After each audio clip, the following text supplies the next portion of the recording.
this is Rabbi Orlofsky, and welcome to the Rabbi Orlofsky Show. Okay. It is a pleasure to have you on board, whether you're listening from TorahAnytime.com or wherever you listen to your podcasts or watch your podcasts. This is, of course, episode 35, my goodness. And hours and hours of almost Torah content brought to you through the magic of technology. And I'd like to acknowledge the sponsor for this week's podcast, who asked to remain anonymous, but asked us to daven as a refuah shlema for her husband and her children and some of her grandchildren. Unfortunately, this wonderful lady who I know well, their mishpacha is being tried with many medical issues.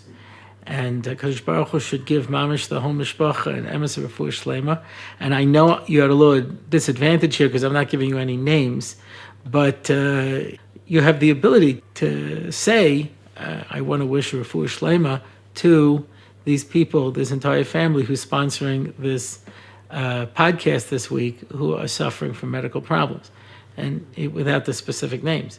My wife, who read once different ideas on tefillah, said that when you hear an ambulance go by, you can say a tefillah that the person who's in that ambulance should have a refuah shlema, even though I don't know the person's name. So it's okay. It's okay. And I ask everybody that this podcast is possible through the sponsorship of wonderful people like this. And Mitzvah Hashem, all of the mishpacha should have a refuah shlema. And we're well into the Sefira now. Well into the Sefira, you could tell, because my hair has begun to get somewhat unruly and my beard is starting to grow out. I always wanted to have one of those like Rosh Hashiva beards, but my beard doesn't grow that way. It grows in. So I just end up looking like the Wolfman, and it's decidedly less chashuv. But when I was in Avelis, so 3 months I was growing my beard, and it came in, it comes in somewhat white these days. And I went to speak someplace, and they said, "Wow, you've aged terribly." I just needed a haircut and a beard trim, and I looked my old impish self. So, but that's so the exciting things of the Sefira is that you have to wait. You have to wait to be able to take a haircut, and we're getting into it now. We have a problem. We have a problem, Houston. Yeah. Here's the problem. The problem is that Shmini Shel Pesach, for those of you in Chutz La'aretz, we didn't have a Shmini Shel Pesach in Eretz Yisrael. This has been going on for thousands of years. We don't have a second day Yontif. And therefore, normally, it's not such a problem. It takes a little adjusting. That when you're used to it being Pesach, you go out and you buy yourself a pita and you eat chametz. And it took my wife years to be able to do that because she was sure that a lightning bolt was going to come out and get her. It takes a while. But of course, this year, Shmini Shel Pesach came out on Shabbos, which for those in Chutz La'aretz didn't really make that much of a difference. But for us, we went straight from Pesach into Shabbos, which of course created all kinds of halachic conundrums, like could you go to a Sephardic neighbor and have a kitnius cholent? For those of you who are watching who have less background, Ashkenazic Jews do not eat kitnius, which is translated as legumes, which is translated as kitnius. And so it's like beans and that kind of stuff. So they can put beans and have hummus and have all those kind of things and rice. We cannot. But it wasn't really Pesach. It's just obviously you can't buy your chametz back because it's Shabbos. So if a Sephardi who's allowed to have those things during Pesach is serving it on Shabbos, which is not Pesach, can an Ashkenazic Jew have it? Well, one thing we have determined is that I don't paskin halacha here. I'm just raising the interesting discussions that took place throughout Pesach, what you do on that last Shabbos. Most people did exactly what they do the other 7 days because we are remarkably uncreative. And there's all kinds of halachic problems. But okay, let's put all that aside. That's not what I came to talk about. The problem for us was that we, on that Shabbos, learned the Parshas HaShavua, and those in Chutz La'aretz read the Kriyas HaTorah for Shmini Shal Pesach, which means that came the next Shabbos, we in Eretz Yisrael read the next parasha, and those in Chutz La'aretz read the parasha from the week before. And therefore, there is a parsha lag between Eretz Yisrael and Chutz La'aretz. Now, if I was in charge, there's a lot of things that would change. Death penalty for double parking, that's first. But besides that, okay, so the next week, look how easy this would be. Yeah? We read Achrei Mos, and you read Shmini Shal Pesach. The next Shabbos, we would read Kedoshim, and you'd read Achrei Mos Kedoshim, and that would be it. The problem would be solved. But for reasons that are unclear to me, we do not double up Bahar B'Chukosai. We do not double up Chukas Bolak. We do not double up until Matos Maseh, the first week of August, which means that for all of these weeks, when a person from Chutz La'aretz will come to Eretz Yisrael, they will miss a parsha. And when people from Eretz Yisrael go to Chutz La'aretz, they will hear the same parsha again, and then when they come back, they'll have missed the parsha. So this is a problem. I don't know why it works this way. I've asked a number of people, and no one has given me an answer. Normally I say no one's given me a coherent answer. No one's given me any answer. I don't know why it is. So the reason this is interesting is because I tend to speak about the parsha that week, but which parsha do I speak about? Do I speak about this week's parsha or last week's parsha, which for you is this week's parsha, if you're in Chutz La'aretz? So, luckily, I am one of those creative Jews. I have, as I have pointed out in the past, many learning disabilities, but often, to compensate, Kadosh Baruch Hu gives people with learning disabilities tremendous creativity and imagination. Yeah. My teachers referred to it as spacing out, and I referred to it as an active imagination. Yeah. Anyway, so that's the idea. So what do we do? So I want to talk about the parshios of Sfiras Omer. The parshios. Because you'll find that in these parshios of Vayikra, there is a fascinating theme. I'm going to start with Emor, which for us in Eretz Yisrael was last week's parsha. For those of you in America, will be this coming week's parsha. Yeah? In Emor, you have the mitzvah of, as luck would have it, Sfiras Omer. And it tells you count 7 weeks 7 times, and then you'll come to Shavuos. Right? That's Sfiras Omer. 7 times 7.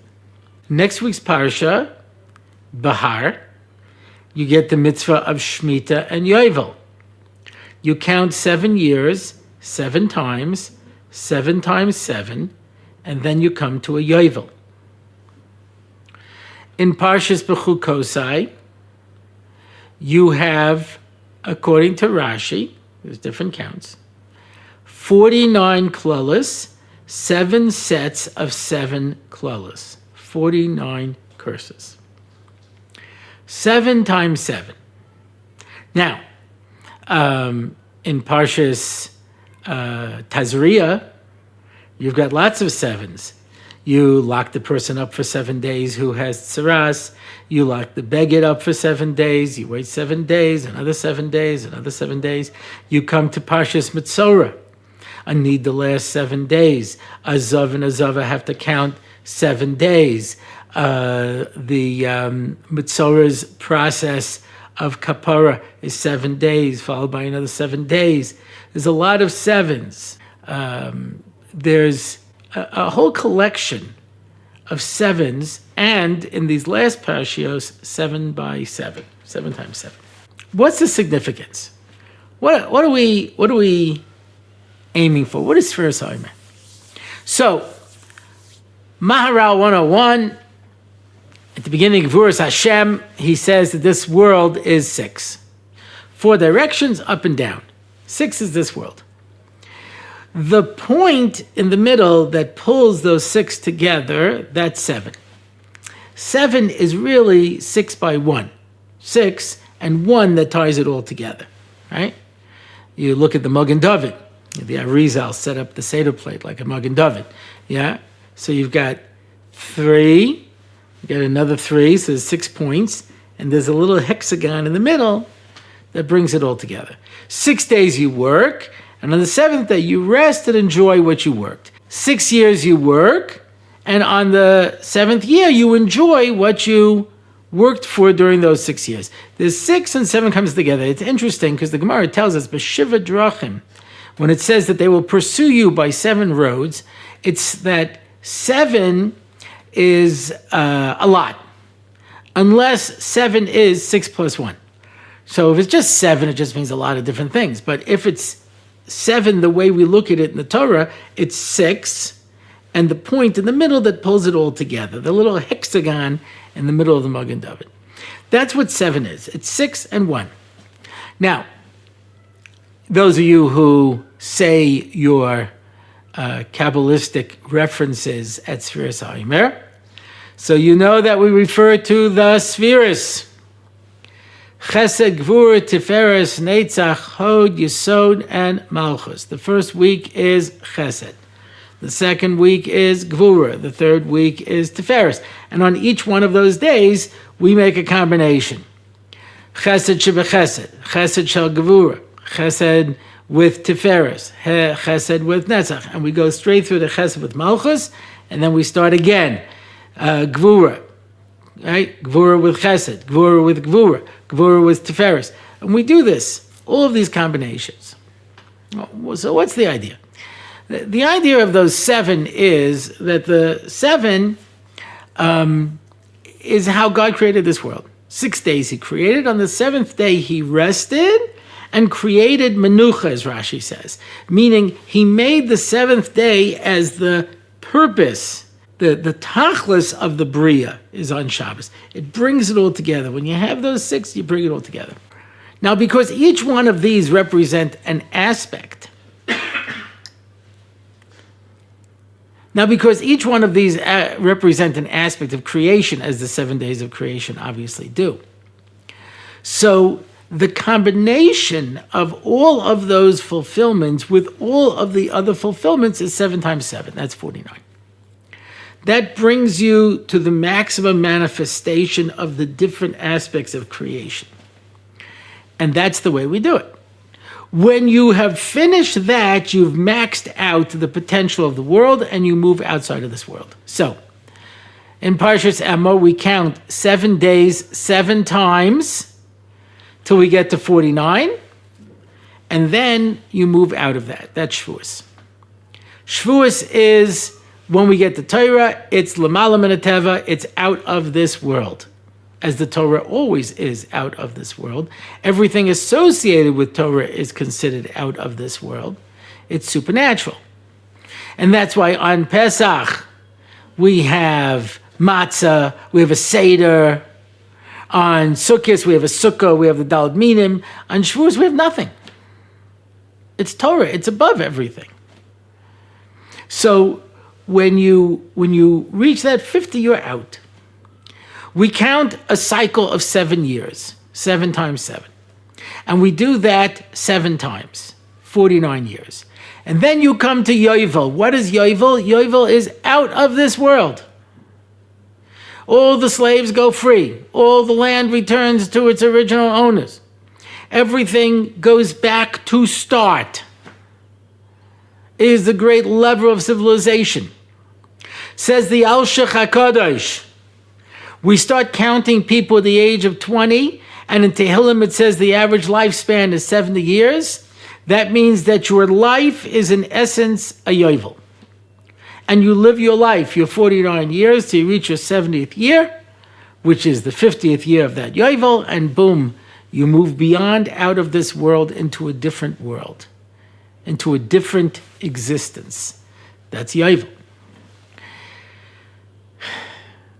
On the negative level, the more you run away from HaKadosh Baruch Hu will chase you with klalos, because he hasn't given up on you. If he's given up on you, then he doesn't care what you do. And if he doesn't care what you do, then, that's the story of the Nachash, where he says to the Nachash, I'm giving you everything you need. That's it. Don't even dive into me. You're done. Rabbi Leff once explained this story, that when he was a Rav in Miami, so they asked him to speak to this boy who tried to commit suicide. And why was he so upset? He says his father called him in, gave him the keys to a new car, gave him the keys to a new condo on the beach, gave him a credit card with whatever amount of thousands of dollars a month. So he says, so what are you upset about? He says he's marrying a woman who doesn't want any children. I get all of this on condition that I never come by the house again. I don't want you. Here you go. You're taken care of. You have been spoken for. So there's a sense that Kadosh Baruch Hu could just give up on you. And the Gemara says if nothing bad happens to you for a while, you have to worry that it could be that Kadosh Baruch Hu just gave up on you. But the parasha B'chu Kosai tells us the story that HaKadosh Baruch Hu will follow you down to the depth. 7 times, with 7 klolos, 49 negative manifestation. All the way down. You know what the lowest is? The lowest of tumah. Probably a child sleeping with their father, having a child and calling it my father's son. Yeah, I don't know if you're familiar with this story. It's called Moav. Moav b'gematria is 49. Yeah, when you reach the lowest level of tumah. And when you reach the lowest level of tumah, there's no place to go. The only place to go is up. And that's why who comes out of Moav? Rus, who has David HaMelech, who we celebrate his yahrzeit on Shavuos, on the 50th day, where we go all the way back up. All the way back up. So these are parashiyos, and what Sefer Vayikra is about is contemplating our lives. Now, there's an interesting thing. How are we supposed to do it? And I spoke about this in the last podcast. The idea of working on our midos. And one of the things we do is we learn Pirkei Avos, and in Pirkei Avos, in the 6th parak, which is called Kinyanei HaTorah, not part of Maseches Avos. Avos is a Masechta of Mishnayos, and it only has 5 prakim. The 6th parak is called Kinyanei HaTorah. It is a collection of brises. These are unauthorized Tanaic texts that did not make it into the Mishnah. Or as I once asked on a test, what is a brisa? And the student answered, the little Mishnah that couldn't. I gave him credit for that, of course. And it didn't make it in. So these brises were pulled together into a, so to speak, 6th parak of Avos. That's why it's called Pirkei Avos as opposed to Maseches Avos. And in there is a brisa called the Memches Dvarim. Greater is Torah than the Kahuna and Malchus. The Kohen gets 48 special matanas. The king has 30 special powers. But there are 48 characteristics that you need to be Konei Torah. And you need these things in order to be able to be Konei. Without it, you don't get it. These are character traits. Reb Noach Weinberg from Eshet Torah used to give a class on it. He called it the 48 Ways to Wisdom. And there was one aspect of it that used to disturb me, because he used to say, these are good techniques, and anything you're going to do in life, it'll help you be successful. No, that's not true. It's not true. One of them is tahara, purity. That will not help you in English literature. My wife was taking an English course in Queens College as a student, and she had to be asked to be excused from reading some of the books. I won't mention them, because they were pornographic. They were art, but they were pornographic art. And to a Jew, we've never been able to make that fine distinction between pornography and artistic pornography.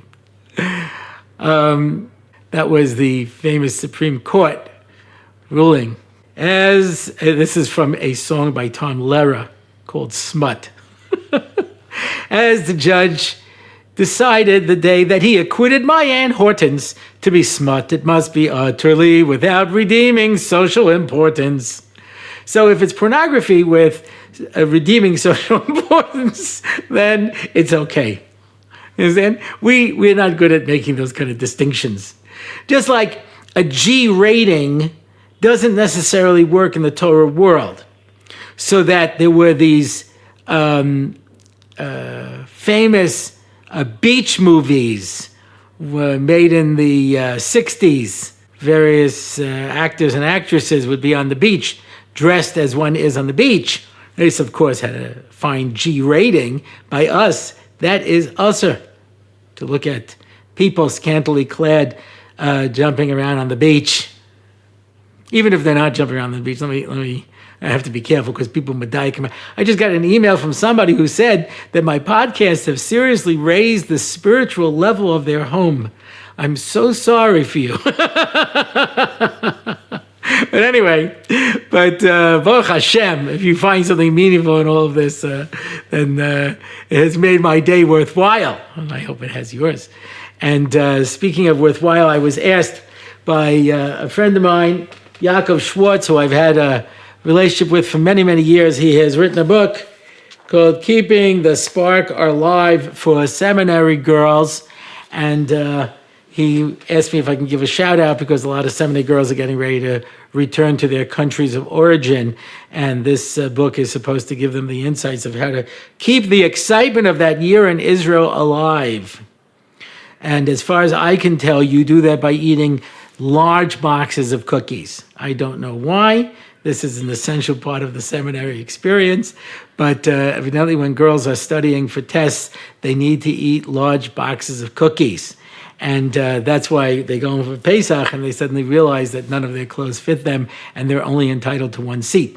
So during this time of year, if you live in one of those seminary neighborhoods, you can see hordes of seminary girls briskly walking up and down the hills of Yerushalayim trying to undo months of damage. So I guess if you want to keep the seminary thing alive, just keep eating cookies. Anyway, but that's neither here nor there.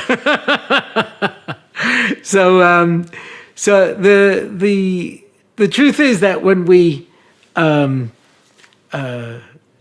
want to aspire to something in Torah, so Tahara, if you want to go into English literature, is not necessarily going to help you. Nosib chavero, help your friend, is not going to help you if you're pre-med. Pre-med, you have to be able to make the cut. It tends to be somewhat vicious. I've mentioned this in the past. There's this historical phenomena called the light bulb jokes, wherein they would say, how many this does it take to change a light bulb? How many that does it take to change a light bulb? So one of the jokes was, how many pre-med students does it take to change a light bulb?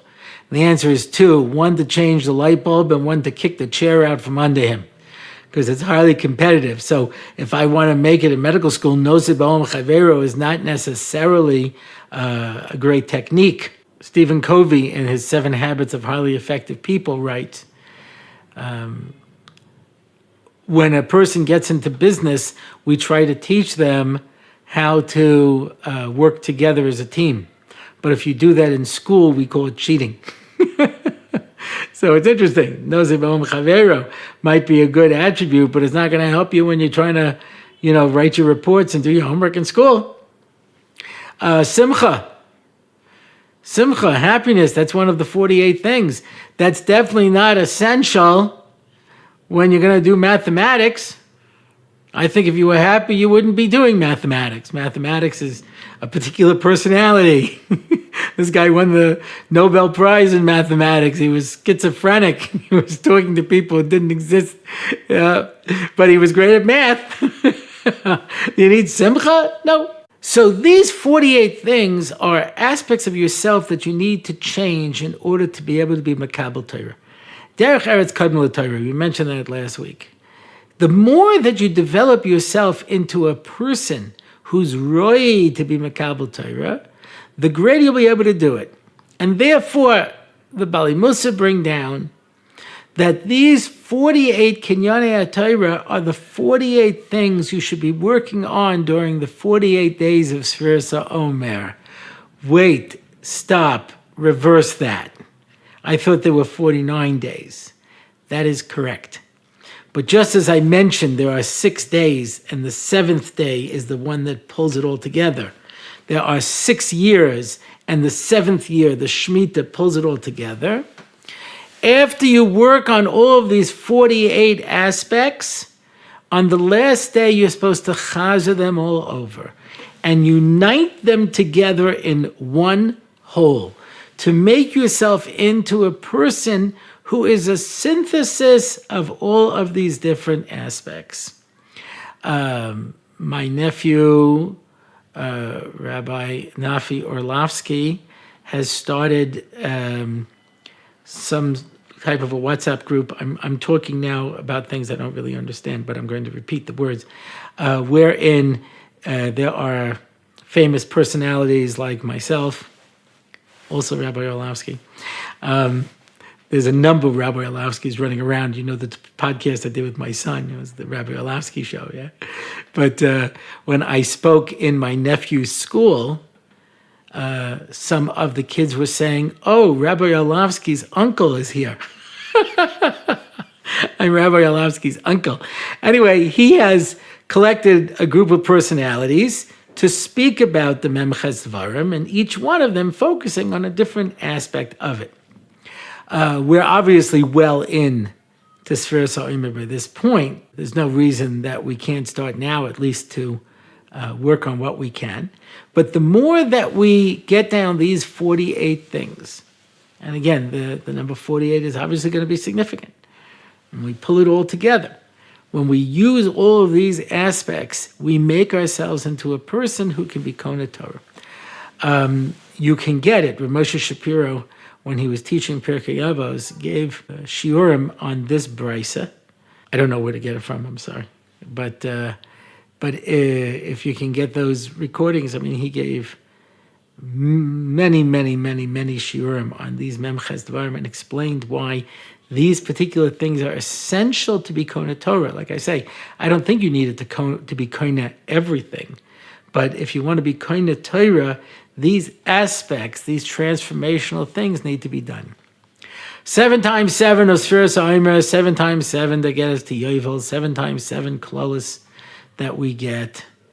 And when we go through these 7 times 7, we reach Shavuos, which is L'mala Min HaTeva, which lifts us up out of this world into a new reality. And that's this time of year. Watch these parshios. You'll see the 7s, and you'll see the 7 times 7, and you'll understand the aspect of it. If we're still doing this podcast around Sukkot time, so we'll discuss how Sukkot is the Sfiras HaOmer condensed, which is an interesting aspect. But for now, we've got 7 weeks each week to work on one of these spheres and to be able to take it to the manifestation, how it interacts with all the other spheres, and to be able to build us up to that level. And that's what we're supposed to be working on. And that's it for this podcast. If you want to find out more about this show, please go to RabbiOrlofsky.com/podcast. If you would like to make a comment on this particular episode, please go to RabbiOrlofsky.com/podcast/35. If you want to find out about upcoming events, RabbiOrlofsky.com/events. I mentioned I'm going to be in America the week after Shavuos, 2 weeks after Shavuos, for those 2 weeks, so I am available. If you want to contact me, RabbiOrlofsky.com/contact. And if you want to sponsor an episode, go to RabbiOrlofsky.com/podcast and click on the sponsor an episode button. I'm David Orlofsky. This is the Rabbi Orlofsky Show.